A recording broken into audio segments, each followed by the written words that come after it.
Mga bro, isa sa mga rason kung bakit patuloy nating pinupush ang Philippine Air Force na ikonsidera ang pagkuha ng refurbished F-16 Fighting Falcon ay hindi lang dahil gusto nating may lumilipad na puwersa para sa depensa ng bansa.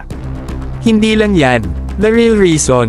Gusto nating magka-experience ang PAF in preparation for the acquisition ng brand new, much modern fighter aircraft. Ito yung stepping stone para sa future na mas advanced na jet fighters na kailangan natin.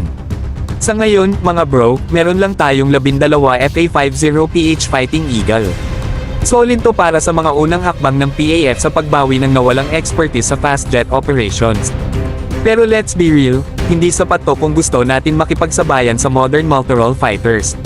Ang mga FA-50, training ground lang ito para sa mas advanced na MRF multirole fighters tulad ng F-16.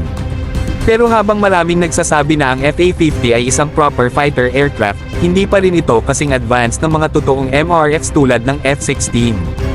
Kaya kung gusto natin maging ready for the real deal, kailangan natin ng refurbished F-16s para maramdaman ng mga piloto at ng buong Air Force ang bigat ng mga high-performance jets na ta. Kailangan natin ng experience bago tayo tumalon sa mas advanced na jets. Isipin nyo mga bro, isa sa mga rason kung bakit kahit major no NATO ally tayo ng US, hindi pa rin tayo ina-approve para makabili ng F-35A Lightning JSF 5th Gen fighter. Bakit? Dahil wala pa tayong sapat na experience sa mas advanced na fighters. Kaya dito papasok ang F-16, ito yung training ground natin, para matuto, mag-prepare, at para mas madali tayong makapasok sa mas advanced na fighter jets in the future. At mga bro, ito pa ang pinaka-importante, fastest at cheapest way para makapasok tayo sa fighter market. Simple, used but still capable fighters.